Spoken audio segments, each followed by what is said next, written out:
Salut tout le monde, c'est Caro, et aujourd'hui j'ai 3 essais pour battre mon record de speedrun en 1% sur Mario Odyssey. Dans cette vidéo, je vais vous montrer comment j'ai fait et les obstacles que j'ai rencontrés.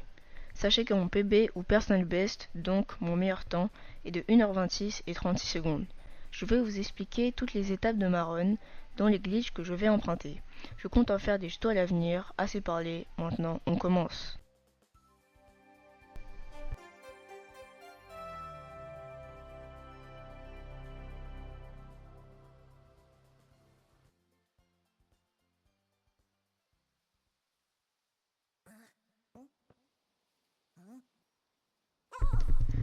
Dès le moment où je peux déplacer Mario, j'effectue un spin pound. Cette technique sert à faire la première roulade le plus rapidement possible et donc pouvoir continuer à toute vitesse.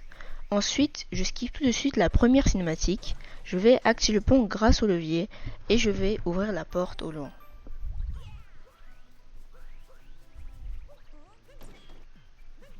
À l'intérieur de la chapitour, j'effectue une capture. Une capture, c'est quand Mario lance Capu sur un mob pour pouvoir le contrôler.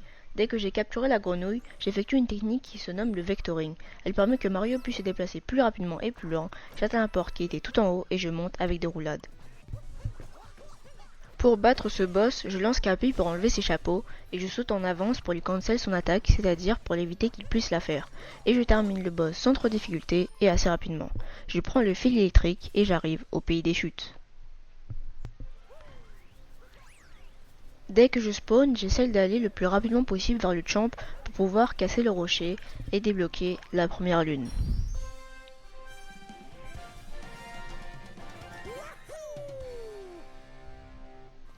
Puis je me rends directement vers le T-Rex pour effectuer une strat, le Dino Skip.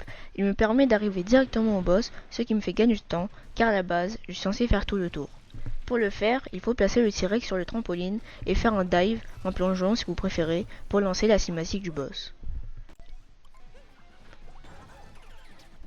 Pour la battre, je vais tout simplement l'attaquer plusieurs fois avec son propre chomp.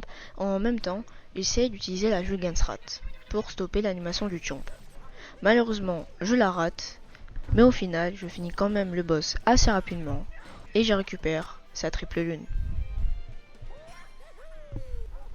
Bon, maintenant, il me reste plus qu'une seule lune à chercher. Je prends celle au-dessus de la falaise et je pars pour le prochain monde, Sand.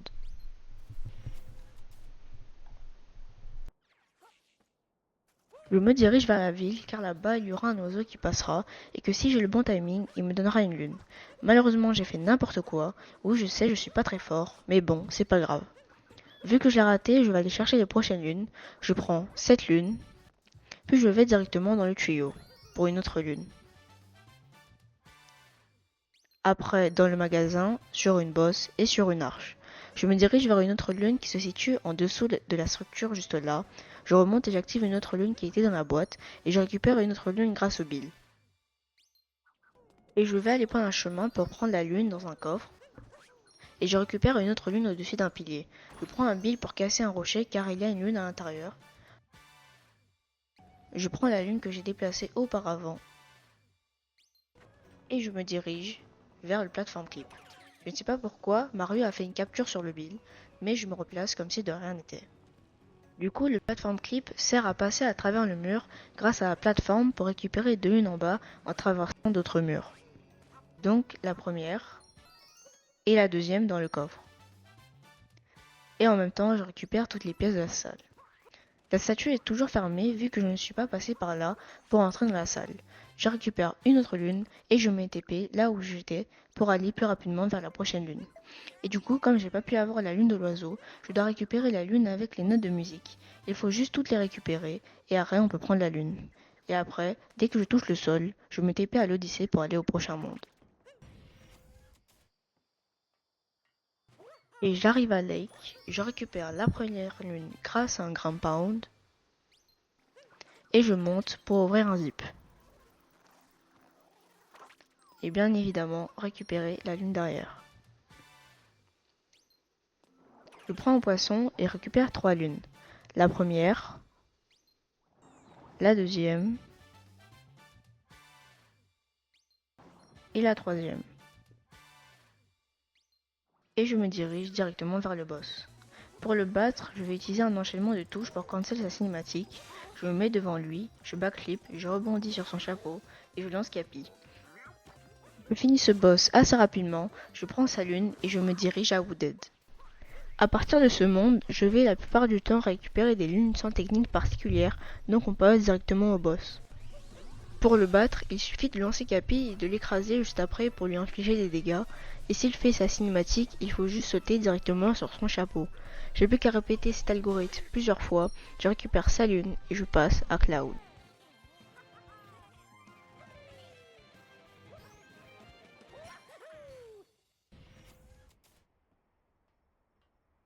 Ce monde est un combat de boss, je dois aller sur la plateforme pour l'activer, mais... Ce boss est très facile, il faut juste prendre son chapeau et le frapper avec.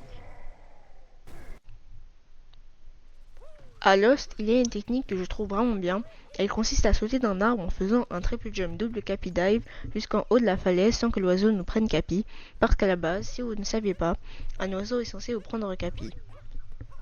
Arrivé en haut de la falaise, je récupère quelques lunes comme celle-ci ou celle-là et plein d'autres encore. J'arrive à la dernière lune, j'ai réussi à la récupérer, mais je n'ai pas réussi à remonter, donc je me TP et je vais au prochain monde.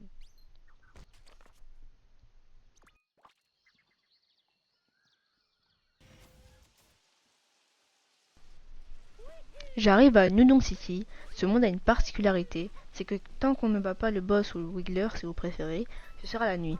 Mais il faut absolument qu'il soit le jour, car la nuit, il n'y a pas assez de lune pour pouvoir passer au prochain monde. Donc je vais directement aller fight le boss. Pour le battre, je capture un tank et mon but est de tirer sur ses parties bleues avant qu'il lance sa cinématique comme ceci, pour perdre le moins de temps. Puis je le spam, je le fais plusieurs fois et c'est fini. Je récupère sa triple lune et le jour se lève.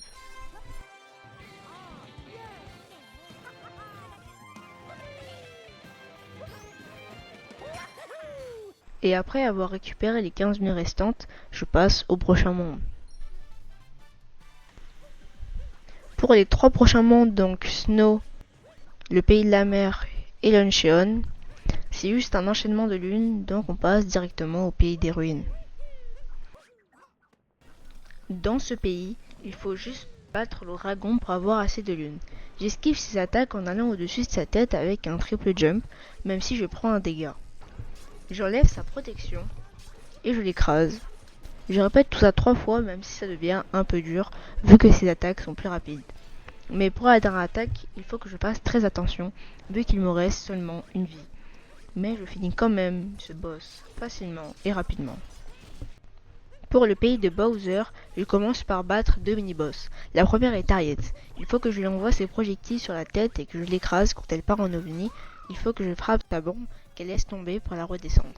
Il faut que je fasse cela plusieurs fois, ce qui est quand même pour moi assez difficile parce que je n'ai pas beaucoup fait ce boss vu qu'il est vers la fin de la run. À partir de ce moment-là, je rate 3 fois d'affilée la technique, ce qui la force à lancer son autre attaque. L'animation de cette attaque est assez longue, ce qui me fait perdre un peu de temps, je finis quand même par la vaincre. Et j'enchaîne avec Topper, ce boss est le même boss qu'au début de la run, sauf que cette fois-ci, il a beaucoup de chapeaux. J'essaie toujours de cancel son attaque, mais malheureusement je rate. Par contre, cette fois-ci, la technique est de le frapper 2 fois et de l'écraser. Mais cette fois, je cancel son attaque, et au final, je le bats assez rapidement. Et maintenant, je finis avec le dernier boss de ce monde, le mecha. Je capture ce mob et je renvoie 2 bombes dans ses jambes. Il tombe, je vais au-dessus de lui, et je dégage les boss qui le contrôlent. Et on passe au dernier monde, Moon.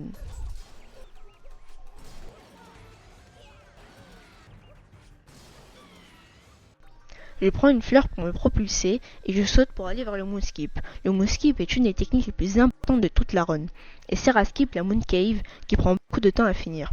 Pour le faire, il faut rebondir sur le Sphinx, faire un vol contre le mur, faire un wall jump précis sur une partie du mur et wall jump sur l'autre mur à gauche. Je me suis pas mal entraîné sur ce skip, mais malheureusement, à mon deuxième essai, à la dernière partie du skip, je misclick et donc fais un grand pound au lieu du wall jump. Je l'ai réussi qu'au 7e essai. Je sais qu'il n'y a plus d'espoir pour PB, déçu de ma performance.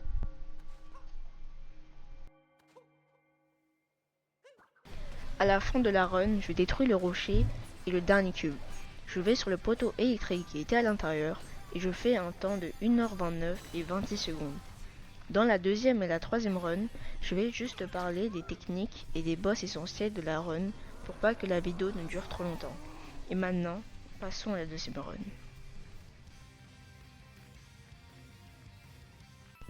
Pour commencer, je me dirige rapidement vers le premier boss. Je fais la même technique que je vous ai expliqué dans la première run et je le bats très facilement. Au pays des chutes, j'effectue le dino skip pour aller au boss, je rebondis sur le trampoline et j'arrive dans sa cinématique. Je la bats facilement et je vais à Sand. J'effectue le platform clip, mais malheureusement je n'y arrive qu'au deuxième coup, mais ce n'est pas grave. Après avoir récupéré toutes les lunes, je vais à Lake et je bats le boss assez rapidement. Et à Wooded, je bats d'autres boss. À Cloud, je bats Bowser et je vais à Nudong City. Je bats le Wiggler et je vais battre le dragon. Pour ce boss, j'effectue un triple jump avec un bon timing pour ne prendre qu'un seul dégât et arriver sur sa tête. J'enlève ses chaînes et je lui fais le dernier dégât pour le finir. Et on passe directement au mecha.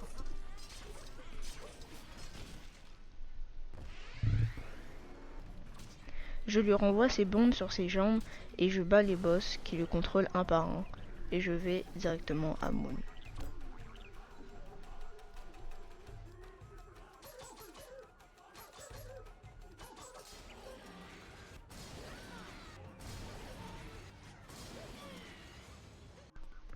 Je vais au Moonskip, je l'ai réussi en un coup, ce qui ne m'était pas arrivé depuis bien longtemps.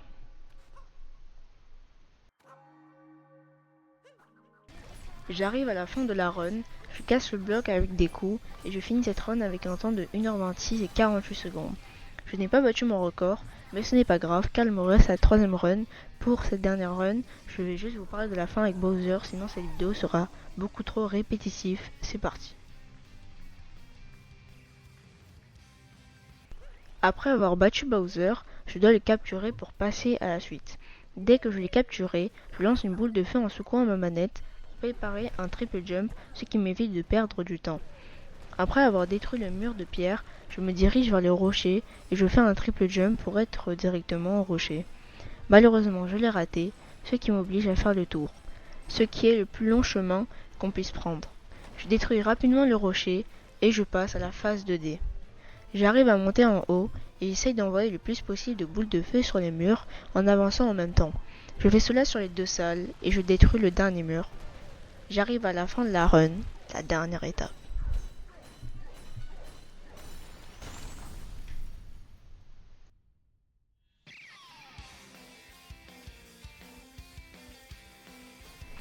J'envoie des boules de feu vers le dernier pilier pour qu'à la fin, je puisse le terminer rapidement. Je casse les autres piliers comme celui-ci, celui-là et celui-ci. Je m'arrête à la plateforme au milieu et j'ai plus qu'à terminer le pilier que j'ai déjà commencé auparavant. Dès que je l'ai terminé, je me dirige vers le centre de la map pour casser le rocher et le cube.